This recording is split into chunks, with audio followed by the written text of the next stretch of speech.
अस्सलाम वालेकुम। मेरा नाम है मुजाहिद हसनैन और आप देख रहे हैं स्टार्टिंग आउट विद प्रोग्रामिंग।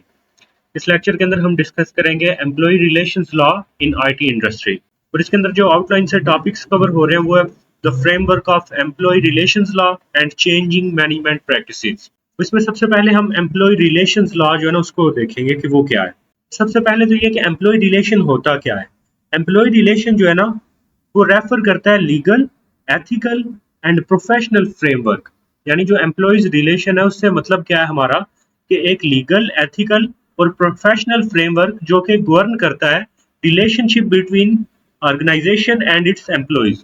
एक ऑर्गेनाइजेशन और उसके एम्प्लॉयज के दरमियान में जो रिलेशनशिप होगा उसको जो चीज गवर्न करेगी वो क्या होगा, एक एथिकल, लीगल या प्रोफेशनल फ्रेमवर्क। और उसको हम क्या बोलेंगे कि वो क्या है, एम्प्लॉयज रिलेशंस है। अब इसके अंदर होंगी क्या क्या चीजें।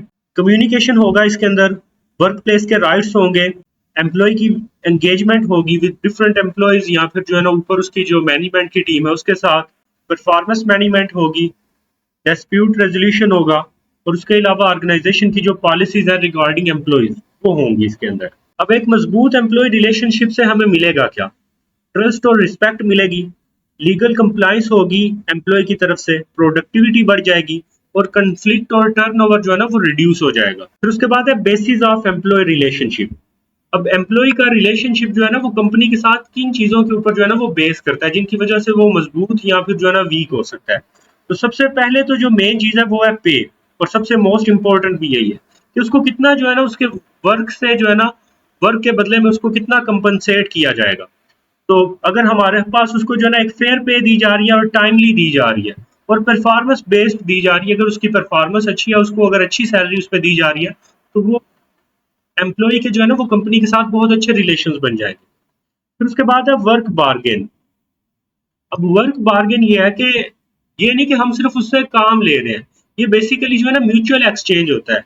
एम्प्लॉय हमें जो है ना वो लेबर प्रोवाइड करता है और जो एम्प्लॉयर होगा ना जिसने उसको हायर किया हुआ है वो उसको कंपनसेशन देगा, साथ में उसको सिक्योरिटी और उसकी जो वर्किंग कंडीशंस है उनको भी इम्प्रूवमेंट में लेके आएगा। तो ये दोनों तरफ से जो है ना म्यूचुअल एक्सचेंज है। फिर उसके बाद है वॉइस एंड पार्टिसिपेशन। अब कोई कंपनी जो है ना अगर अपने एम्प्लॉयज को अलाउ करती है कि वो अपने ओपिनियंस को जो है वो एक्सप्रेस कर सके, फीडबैक्स दे सके और डिसीजन मेकिंग में इन्वॉल्व हो, तो इससे भी जो एम्प्लॉय के ऑर्गेनाइजेशन के साथ रिलेशंस है वो इम्प्रूव हो जाएंगे। फिर उसके बाद है एम्प्लॉयमेंट प्रैक्टिसेस। अब इसमें यह है कि अगर रिक्रूटमेंट जो है वो कंपनी अपने बिहाफ पे करे, ट्रेनिंग दे, प्रमोशंस दे, डिसिप्लिन अच्छा जो है वो ऑर्गेनाइजेशन के अंदर मेंटेन रखे, टर्मिनेशन प्रोसेस जो है वो एम्प्लॉय के लिए ईजी हो, और उसके अलावा जो टर्मिनेशन प्रोसेस है वो फेयर भी होना चाहिए कि उसमें जब एम्प्लॉय जो है वो कंपनी को छोड़ के जा रहा है तो उसके साथ कोई ज्यादती ना की जाए, डॉक्यूमेंटेड होनी चाहिए हर चीज और ट्रांसपेरेंसी जो है ना वो होनी चाहिए। अगर ये सारी चीजें दी जा रही हैं तो इट मीन्स कि वहां पे एम्प्लॉयमेंट प्रैक्टिसेस जो है ना वो अच्छे से की जा रही है, तो इनसे भी क्या होगा, एम्प्लॉय का उस ऑर्गेनाइजेशन के साथ रिलेशनशिप जो है वो अच्छा होगा। उसके बाद फिर कुछ टाइप्स हैं एम्प्लॉय रिलेशनशिप की। अब यहाँ पे टाइप्स ऑफ ई आर से ही आप ये ना समझ लेना कि एंटिटी रिलेशन डायग्राम की बात हो रही है। ई आर से मुराद है एम्प्लॉय रिलेशनशिप्स। अब इसमें सबसे पहले तो ये है कि एम्प्लॉय का एम्प्लॉयर के साथ रिलेशनशिप हो सकता है।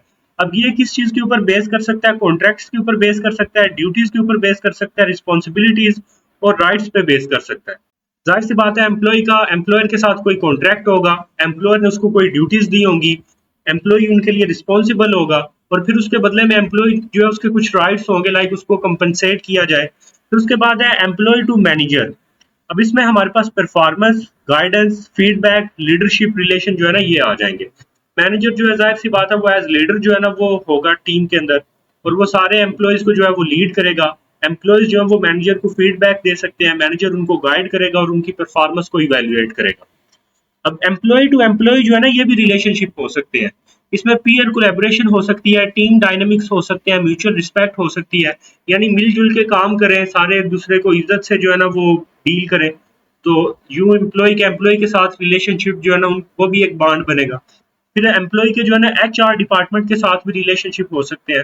अब इसमें एम्प्लॉय को जब जो है ना वो एम्प्लॉय किया गया था, जब उसको जो है ना हायर किया गया था, तब उसको कुछ ट्रेनिंग वगैरह दी गई थी, उसका कुछ करियर डेवलपमेंट किया गया था।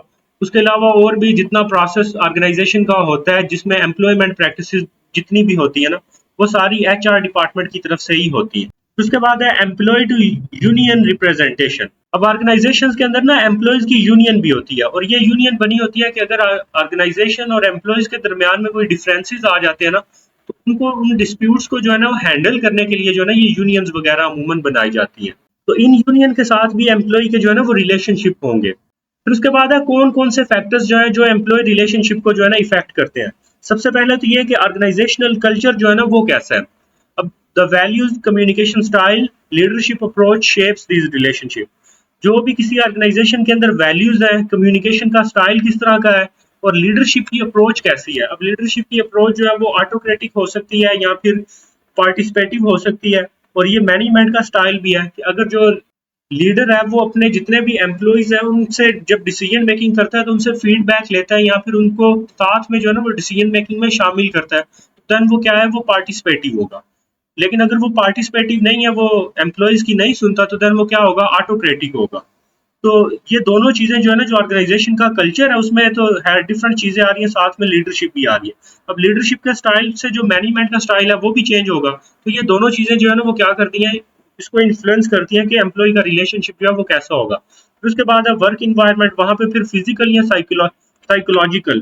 अब फिजिकल इस तरह हो सकता है कि गर्मियों में अगर वहां पे कोई एसी वगैरह मौजूद ही नहीं है, बहुत ज्यादा गर्मी है, तो वो उसमें उस इन्वायरमेंट के अंदर वर्क करना बहुत मुश्किल होता है। तो एम्प्लॉय जो है वो काम तो करेगा, लेकिन साथ साथ जो है ना वो ऑर्गेनाइजेशन को कोसता भी रहेगा। फिर उसके बाद है जॉब सेटिस्फैक्शन। अब जॉब सेटिस्फैक्शन के अंदर हमारे पास कैरियर की ग्रोथ आ सकती है कि जैसे जैसे जो है ना वो एम्प्लॉय का एक्सपीरियंस जो है वो गेन हो रहा है, जैसे जैसे उसकी परफॉर्मेंस बढ़ रही है, तो उसको एक कैरियर के अंदर ग्रोथ आनी चाहिए, उसको ऑर्गेनाइजेशन की तरफ से रिकॉग्निशन मिलनी चाहिए कि जी बहुत अच्छा काम कर रहे हैं आप। और साथ साथ में कंपनसेशन का लेवल है ना, वो भी जो है ना इंक्रीज होना चाहिए, ताकि उसका जो मोराल है वो हाई हो और वो फिर ज्यादा अच्छे से जो है वो प्रोडक्टिविटी दे कंपनी को। फिर उसके बाद है कम्युनिकेशन। अब अगर किसी ऑर्गेनाइजेशन के अंदर कम्युनिकेशन जो है ना वो ओपन और टू वे कम्युनिकेशन जो होगी ना, उससे ट्रस्ट बनेगा और जो कन्फ्लिक्ट है वो रिड्यूस होंगे। यानी एम्प्लॉय इजीली खुद को एक्सप्रेस अगर कर पा रहा है, चाहे वो कोई दूसरा एम्प्लॉय है उसके साथ, या फिर जो एचआर डिपार्टमेंट है उसके साथ, या फिर जो एम्प्लॉयर है उसके साथ, तो उस ऑर्गेनाइजेशन के अंदर एक ट्रस्ट जो है ना वो डेवलप होगा कि एक दूसरे की अंडरस्टैंडिंग जो है वो आएगी, और जो कन्फ्लिक्ट है वो खत्म हो जाएगी। फिर उसके बाद है technology, digital tools, surveillances, remote work affect autonomy and trust. अब जाहिर सी बात है, जब भी कोई भी ऑर्गेनाइजेशन है तो वो एम्प्लॉयज के ऊपर इतना भी ट्रस्ट नहीं करती कि वो जिसको ऑन द ब्लाइंड ट्रस्ट बोलते हैं वो नहीं करेगी। तो वो जाहिर सी बात है उनकी कोई सर्वेलेंसेज करेगी। अब वो सर्वेलेंस में क्या हो सकता है कि सीसीटीवी कैमरास लगे होंगे, तो या फिर जो है ना वो कोई ऐसा वो बंदा छोड़ देते हैं सर पे, जैसे अमूमन कुछ कंपनियां जैसे जैसे ठेकेदार वगैरह होते हैं, वो सर पे खड़े रहते हैं, सर पे खड़े होकर सर्वेलेंस करके काम लेते हैं। तो ये चीजें भी जो है ना वो ऑर्गेनाइजेशन के अंदर जो है ना वो एम्प्लॉय के रिलेशंस को अफेक्ट करती हैं। उसके अलावा अगर रिमोट वर्क है, रिमोट वर्क के अंदर भी जाहिर सी बात है कंपनी की रिक्वायरमेंट्स हो सकता है कि ये है कि जैसे ही जो है ना वो वर्क होगा तो एम्प्लॉय जो है वो फौरी तौर पे हाजिर होना चाहिए। अब एम्प्लॉय साहब जो है वो अपने घर के कामों में तब लगे हुए होंगे, तो इससे भी एम्प्लॉय और ऑर्गेनाइजेशन के जो रिलेशंस है वो अफेक्ट होंगे। फिर उसके बाद इकोनॉमिक कंडीशंस, इन्फ्लेशन आ सकती है, ले ऑफ्स हो सकते हैं, मार्केट में इंस्टेबिलिटी आ सकती है, जिसकी वजह से एम्प्लॉय और ऑर्गेनाइजेशन के जो रिलेशंस है वो भी इफेक्ट हो सकते हैं। अब वो कैसे होंगे, जाहिर सी बात है इन्फ्लेशन आएगी, महंगाई हो जाएगी, एम्प्लॉय का दिल होगा अब ऑर्गेनाइजेशन जो है वो उसकी सैलरीज को इंक्रीज करे, तो इसमें उनके रिलेशन जो है वो इफेक्ट हो सकते हैं अगर ऑर्गेनाइजेशन उनकी जो डिमांड्स है उनको मीट नहीं करती तो। उसके बाद है एम्प्लॉय के राइट्स। अब सबसे पहले ये है कि राइट टू फेयर पे। अब फेयर पे क्या होगी कि जो भी किसी गवर्नमेंट की तरफ से मिनिमम जो वेज है वो सेट की गई है कि मंथली एक बंदे को एटलीस्ट इतना दिया जाए, तो मिनिमम वेज जो है ना वो उसको मिलनी चाहिए, और इक्वल पे मिलनी चाहिए इक्वल वर्क के लिए। अब बाज दफा ये होता है कि सेम काम के लिए जो है वो मेल्स की जो है वो पे ज्यादा होती है, फीमेल्स की जो पे है वो कम होगी। और ओवर टाइम पे जो है ना वो भी मिलना चाहिए कि अगर ओवर टाइम लगाया जा रहा है तो वो भी उसको मिलना चाहिए। फिर उसके बाद है privacy, protection for personal data and freedom from unjust surveillance. कि एक तो जो एम्प्लॉय का पर्सनल डाटा जो ऑर्गेनाइजेशन है टाइम ऑफ जो एम्प्लॉयमेंट लेती है वो प्रोटेक्टेड रहना चाहिए। उसके अलावा फ्रीडम होनी चाहिए अनजस्ट सर्वेलेंस से। अब जाहिर सी बात है सीसीटीवी जो है वो वर्क इन्वायरमेंट के अंदर तो ठीक है, लेकिन अगर उन्होंने जो उनकी पर्सनल स्पेस है उसको भी इन्वेड किया हुआ है सर्वेलेंस से, तो फिर ये अच्छी बात नहीं है, ये उसकी कोई प्राइवेसी नहीं है। अब उसकी पर्सनल स्पेस को वो कैसे जो है वो इन्वेड कर सकते हैं, लाइक उसके जो कैबिन वगैरह है वहाँ पे हर वक्त उसके साथ बैठे रहो, वो ना किसी से बात कर पा रहा है, ना वो अपना मोबाइल पे अगर कोई उसकी काम का आ जाए तो वो साथ में चेक किया जा रहा है, तो ये अनजस्ट सर्विलेंस है। फिर उसके बाद है राइट टू सेफ्टी। अब उसको ऐसा जो है ना वर्क इन्वायरमेंट दिया जाए जो कि सिक्योर हो और हैजर्ड फ्री हो, यानी किसी भी नागहानी सूरत में जो है ना एम्प्लॉय की सेफ्टी जो है वो प्राइम इंपॉर्टेंस होनी चाहिए। फिर उसके बाद है right to equality, protection against discrimination, चाहे वो जेंडर बेस्ड हो, रिलीजन बेस्ड हो, एथनिसिटी बेस्ड हो, किसी भी बेस के ऊपर जो है ना उसके साथ डिस्क्रिमिनेशन जो है ना वो ना की जाए। राइट टू यूनियनाइज, अब वो जो भी ट्रेड यूनियंस हैं या फिर एम्प्लॉय के डिफरेंट यूनियंस बने हुए होते हैं जो ऑर्गेनाइजेशंस के बेसिकली खिलाफ होते हैं अमूमन, या फिर ऑर्गेनाइजेशंस के साथ बाज दफा वो मिल के भी काम करते हैं, उनको ज्वाइन करने की उससे फ्रीडम होनी चाहिए। फिर उसके बाद है राइट टू ड्यू प्रोसेस। अब ड्यू प्रोसेस में क्या हो सकता है कि उसकी प्रमोशन हो सकती है, उसकी टर्मिनेशन हो सकती है, तो इन दोनों केसेस के अंदर जो है ना जो भी प्रोसेस वगैरह होंगे उसके साथ फेयर ट्रीटमेंट होनी चाहिए। ये नहीं कि ऑर्गेनाइजेशन में जो है ना एक बंदा काम अच्छा कर रहा है तो बजाय उसको प्रमोशन देने के जो मैनेजर साहब हैं वो किसी खूबसूरत सेक्रेटरी को जो है वो प्रमोशन दे रहे हैं, तो ये काम नहीं करना चाहिए। प्रमोशन जो है वो परफॉर्मेंस बेस्ड होनी चाहिए और डिसिप्लिन भी जो है ना उसका अच्छे से मेंटेन होना चाहिए ऑर्गेनाइजेशन का। और अगर वो टर्मिनेट कर रहा है किसी ऑर्गेनाइजेशन के साथ, उसके साथ ज्यादती ना की जाए, जो भी उसके ड्यू है चाहे उसकी कोई वेज रहती है तो वो उसको पे की जाए। फिर उसके बाद है राइट टू स्पीक आउट।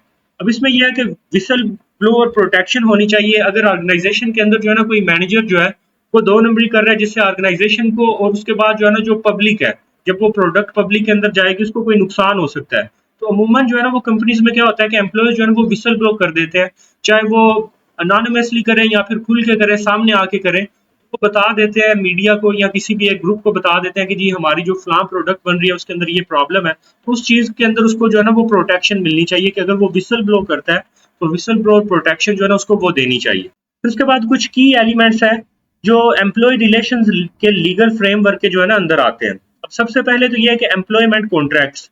जब भी कोई एम्प्लॉय जो है किसी ऑर्गेनाइजेशन को जो है वो ज्वाइन करता है तो वो कुछ एग्रीमेंट्स जो है ना वो उनके ऊपर साइन करता है। अमूमन बैंक्स के अंदर सबसे ज्यादा मैंने देखा है कि सबसे ज्यादा कॉन्ट्रैक्ट के जो पेजेस होते हैं उन्हीं के अंदर, उसके अंदर उन्होंने ये भी लिखा हुआ होता है कि अगर कोई पैसे वगैरह जो है वो आपके पास डे में एक्स्ट्रा आ जाते हैं जो कैशियर होते हैं, तो वो आपके नहीं होंगे, वो बैंक को जाएंगे, और अगर इस दौरान जो है वो कोई पैसे कम पड़ जाते हैं तो वो आपने जेब से देने हैं। तो ये सारी तरह इस तरह की जो चीजें होती हैं वो कॉन्ट्रैक्ट्स के अंदर अमूमन जो है वो लिखी हुई होती हैं। म्यूचुअल एप्लीकेशंस होती हैं, दोनों तरफ से जो भी ऑब्लिगेशंस हैं, चाहे वो किसी तरह की ड्यूटीज हैं या किसी तरह के बेनिफिट्स हैं या कोई भी वर्किंग आवर्स हैं, वो ऑलरेडी सारे रिटर्न होते हैं। ओवर टाइम के ऊपर कितना जो है वो पे किया जाएगा, तो ये सारी चीजें ऑलरेडी जो है वो रिटर्न होती हैं। और ये जो कॉन्ट्रैक्ट है ये क्लियर होना चाहिए, कंसिस्टेंट होना चाहिए, और इसके अंदर लैंग्वेज जो है वो अनएम्बिगुअस होनी चाहिए कि बाद में जो है ना वो अल्फाज को मरोड़ तरोड़ के जो है ना अपनी बात को चेंज ना किया जा सके, इस तरह की लैंग्वेज होनी चाहिए। फिर उसके बाद कुछ लेबर लॉज होते हैं। अब लेबर लॉज जो है ना वो इनके अंदर अमूमन जो है ना मिनिमम वेज कितनी होगी, वर्क आवर की लिमिट कितनी होगी पर डे में या फिर पर वीक के अंदर, फिर उसके बाद हेल्थ और सेफ्टी की रिक्वायरमेंट्स क्या होंगी, यूनियनाइजेशन यानी जो कोई ट्रेड यूनियंस ज्वाइन करना है उसने या फिर कोई लेबर यूनियन ज्वाइन करना है एम्प्लॉय ने, तो उसके राइट्स क्या होंगे। तो ये सारी चीजें जो है ना ये लीगल फ्रेमवर्क के अंदर मौजूद होंगी। फिर उसके बाद है लीव एंटाइटलमेंट्स, चाहे वो सिक लीव है, मैटरनिटी है या फिर एनुअल लीव है, किसी तरह की भी अगर वो लीव्स उसने लेनी है, मंथली उसको कितनी अलाउड है, वीक में कितनी अलाउड है, या फिर कंसेक्यूटिव कितनी अलाउड है, या फिर ये है कि पूरे साल के बाद उसको कितनी छुट्टियां जो है वो पेड लीव्स भी हो सकती हैं, अनपेड लीव्स भी हो सकती हैं। तो ये सारी चीजें जो है ना वो लीगल फ्रेमवर्क के अंदर डिस्कस की जाएंगी। उसके बाद है डिस्प्यूट रेजोल्यूशन। अब डिस्प्यूट में क्या होता है, ये तनाज़ा होता है कि कोई झगड़ा हो गया है या कोई एम्प्लॉय का ऑर्गेनाइजेशन के साथ या एम्प्लॉय का एम्प्लॉय के साथ, तो ये डिस्प्यूट को रेजोल्यूट कैसे किया जाएगा, उसका जो टोटल मैकेनिज्म है ना वो सारा का सारा जो है ना वो प्रेजेंट होना चाहिए लीगल फ्रेमवर्क के अंदर। अब चाहे वो डिस्प्यूट की वजह से अगर उन्होंने एम्प्लॉय को निकालना है तो उसका सारा प्रोसेस जो है वो लीगल फ्रेमवर्क के अंदर मौजूद होना चाहिए कि कौन से कंस्ट्रक्टिव वे के अंदर जो है ना उसको डिसमिस किया जाएगा ऑर्गेनाइजेशन से, और फिर उसके जो ड्यू प्रोसेसेस हैं वो कैसे होंगे। अब ड्यू प्रोसेसेस के अंदर यह है कि उसकी टर्मिनेशन का जो प्रोसेस है उसमें उसको फेयर ट्रीटमेंट मिलनी चाहिए। तो ये सारी चीजें जो है ना डिस्प्यूट रेजोल्यूशन के अंदर होंगी। उसके बाद एक टॉपिक है equal pay and sex discrimination. अब इसमें बेसिकली जो है ना ये जेंडर बेस्ड डिस्क्रिमिनेशन है। अब जेंडर बेस्ड डिस्क्रिमिनेशन में क्या होगा कि सेम वर्क के लिए सेम परफॉर्मेंस और सेम टाइम ऑफ वर्क के लिए मेल और फीमेल को अमूमन जो है ना वो डिफरेंट पे किया जाता है, मेल्स को ज्यादा पे किया जाता है, फीमेल्स को जो है वो कम पे किया जाता है। अब इस पे ऑर्गेनाइजेशंस जो है वो डिफरेंट रीजंस जो है वो प्रोवाइड करती हैं, तो बेशक वो करती भी हैं, लेकिन फिर भी जो लीगल लॉज है ना वो इस चीज को इन्फ्लुएंस करते हैं कि डिस्क्रिमिनेशन जो है ना इस बेस पे ना की जाए। और कुछ कंट्रीज के अंदर जो है ना ये ऑफेंस है, लाइक क्रिमिनल ऑफेंस है कि अगर आप जो है ना इस तरह की डिस्क्रिमिनेशन करते हो तो ये ज्यादा से ज्यादा जो है ना इससे रिलेटेड एक शॉर्ट क्वेश्चन आ सकता है कि जेंडर बेस्ड थोड़ी सी हाईलाइट करें, होनी चाहिए नहीं होनी चाहिए, या फिर जो है ना वो एम्प्लॉय रिलेशनशिप इससे कैसे इफेक्ट हो सकते हैं। फिर उसके बाद नेक्स्ट टॉपिक है हमारा changing management practices in employ relations. अब जो मैनेजमेंट की प्रैक्टिसेस हैं, जैसे जैसे नई टेक्नोलॉजीज आ रही हैं तो मॉडर्न डेज के अंदर जो मैनेजमेंट के वेज हैं वो भी चेंज हो रहे हैं। अब एम्प्लॉय सेंट्रिक, टेक इनेबल्ड और वैल्यू ड्रिवन अप्रोचेस जो हैं वो यूज की जा रही हैं। अब इसमें सबसे पहले है कि परफॉर्मेंस मैनेजमेंट। अब परफॉर्मेंस मैनेजमेंट पहले जो है वो एनुअल रिव्यूज से की जाती थी कि एक साल के बाद जो है ना रिव्यूज लिए जाते थे, लेकिन आजकल क्या हो रहा है कि कंटिन्यूस फीडबैक ली जाती है। अब इसमें डिफरेंट वेज हो सकते हैं फीडबैक लेने के। केपीआईज वे यूज कर सकते हैं, 360 डिग्री फीडबैक यूज कर सकते हैं, रियल टाइम डैशबोर्ड्स को यूज कर सकते हैं। तो इनमें से कोई भी एक वे यूज करके जो है ना आप कंटिन्यूस फीडबैक ले सकते हो। फिर उसके बाद है डिजिटल ट्रांसफॉर्मर्स इन एचआर। अब मोस्टली एचआर जो है ना वो यूज कर रहे हैं एआई, लेकिन एआई को यूज करने के ना प्रॉब्लम भी है। एचआर जो है ना वो चैट बोट्स यूज कर रहे हैं, एनालिटिक्स को यूज कर रहे हैं। अब उसको ये नुकसान ये है कि उसमें बायस आ सकती है, प्राइवेसी की प्रॉब्लम्स आ सकती हैं, या फिर ऑटोमेशन के जो एथिक्स है हो सकता है फुलफिल ना हो। तो ये सारे कंसर्न्स जो है ना ये रेज हो सकते हैं अगर हम एआई को यूज करेंगे रिक्रूटमेंट के अंदर। फिर उसके बाद है फ्लेक्सिबल वर्क स्ट्रक्चर्स।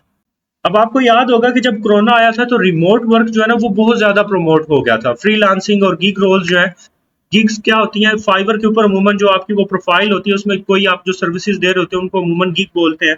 तो फ्रीलांसिंग, गिग रोल्स और रिमोट वर्क जो है ना तब ये बहुत ज्यादा राइज के ऊपर था। अब दोबारा ये नीचे गिर गया, लेकिन जब जैसे जैसे जो है ना रिक्वायरमेंट्स जो है ना वो चेंज हो रही है ना, तो वैसे वैसे जो है ना रिमोट वर्क जो है ना वो बहुत ज्यादा प्रमोट हो रहा है। फिर उसके बाद है employ well being and mental health. अब आजकल जो है ना वो ऑर्गेनाइजेशंस के अंदर, पहले तो कोई नहीं होता था, वहां पे ऑर्गेनाइजेशंस के अंदर जिम्स बने हुए हैं, वहां पे पार्क्स बने हुए हैं, स्विमिंग पूल बने हुए हैं, ताकि जो एम्प्लॉय है ना वो उसका जो इमोशनल बर्नआउट है और जो उसका स्ट्रेस है ना वो कम हो। और वहां पे जो है ना वो योगा और मसाज वगैरह इस तरह की, अगर आप गूगल के बारे में देखो ना तो गूगल ये सारी फैसिलिटीज जो है वो अपने एम्प्लॉयज को प्रोवाइड कर रहा है। वो एक क्विक नैप की भी जो है ना वो फैसिलिटी देते हैं कि अगर आप वर्क के दौरान एक क्विक नैप लेना चाह रहे हो तो आप वो भी ले लो। फिर उसके बाद है employ voice and engagement. Anonymous surveys होने चाहिए जिसमें किसी एम्प्लॉय का नाम ना आए और वो अपनी जो है ना वो सारी फ्रस्ट्रेशन या फिर जो भी कंपनी के रिलेटेड उसकी फीडबैक है वो सारी की सारी दे सके। उसके अलावा पार्टिसिपेटिव डिसीजन मेकिंग होनी चाहिए, एम्प्लॉयज जो है वो कंपनी की डिसीजन मेकिंग के अंदर अपना जो रोल है वो अदा कर सके। आई होप सो आपको इस लेक्चर की अच्छे से समझ आ गई होगी। मजीद लेक्चर्स के लिए चैनल को सब्सक्राइब कर लें और बेल आइकन को भी हिट कर लें। शुक्रिया।